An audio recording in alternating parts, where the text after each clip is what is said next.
I don't have to tell you things are bad. Everybody knows things are bad. The dollar buys a nickel's worth. Banks are going bust. Shopkeepers keep a gun under the counter. Punks are running wild in the street, and there's nobody anywhere who seems to know what to do, and there's no end to it. We know the air is unfit to breathe, and our food is unfit to eat. We sit watching our TVs while some local newscaster tells us that today we had 15 homicides and 63 violent crimes, as if that's the way it's supposed to be. We know things are bad, worse than bad. They're crazy. It's like everything everywhere is going crazy, so we don't go out anymore. We sit in the house, and slowly the world we're living in is getting smaller, and all we say is, please, at least leave us alone in our living rooms. Let me have my toaster and my TV and my steel-belted radios, and I won't say anything. Just leave us alone. Well, I'm not going to leave you alone. I want you to get mad. I don't want you to protest. I don't want you to riot. I don't want you to write to your congressman because I wouldn't know what to tell you to write. I don't know what to do about the depression and the inflation and the Russians and the crime in the street. All I know is that first, you've got to get mad. You've got to say, I'm a human being. God damn it. My life has value.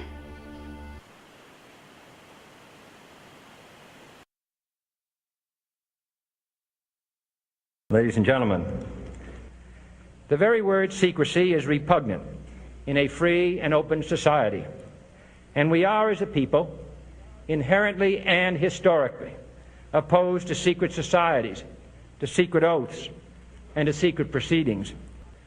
For we are opposed around the world by a monolithic and ruthless conspiracy that relies primarily on covert means for expanding its sphere of influence, on infiltration instead of invasion, on subversion instead of elections, on intimidation instead of free choice. It is a system which has conscripted vast human and material resources into the building of a tightly knit, highly efficient machine that combines military, diplomatic, intelligence, economic, scientific, and political operations. Its preparations are concealed, not published. Its mistakes are buried, not headlined. Its dissenters are silenced, not praised. No expenditure is questioned, no secret is revealed. That is why the Athenian lawmaker Solon decreed it a crime for any citizen to shrink from controversy. I am asking your help in the tremendous task of informing and alerting the American people, confident that with your help, man will be what he was born to be, free and independent.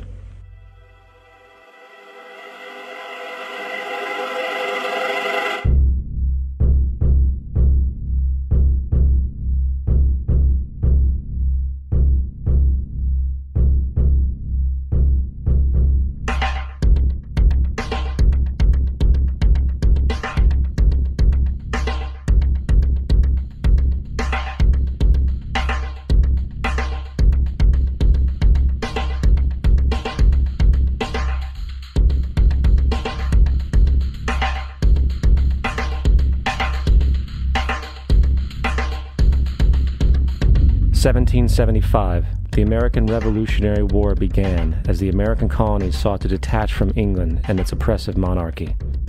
Though many reasons are cited for the revolution, one in particular sticks out as the prime cause: that King George III of England outlawed the interest-free, independent currency the colonies were producing and using for themselves, in turn forcing them to borrow money from the Central Bank of England at interest, immediately putting the colonies into debt.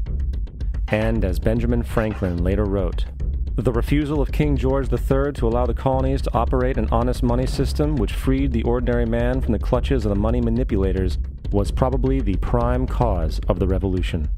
In 1783, America won its independence from England.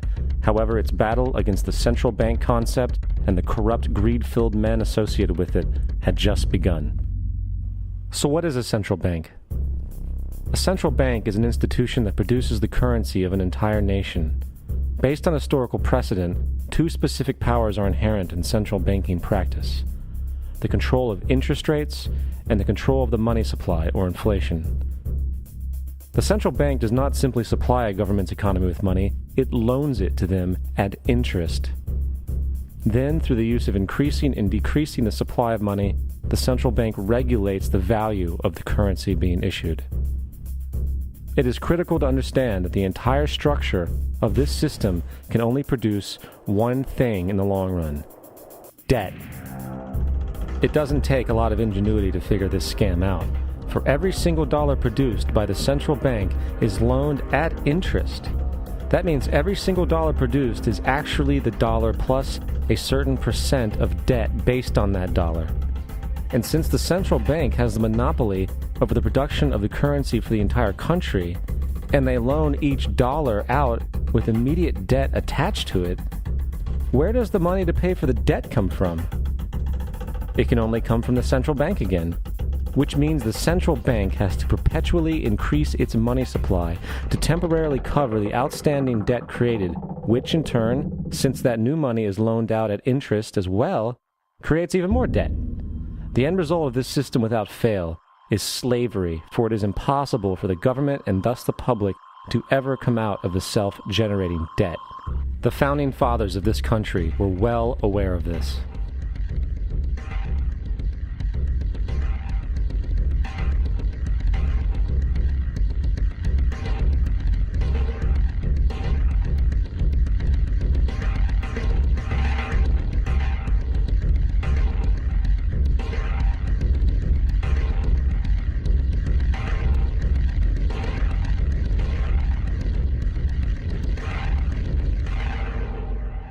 By the early 20th century, the U.S. had already implemented and removed a few central banking systems, which were swindled into place by ruthless banking interests.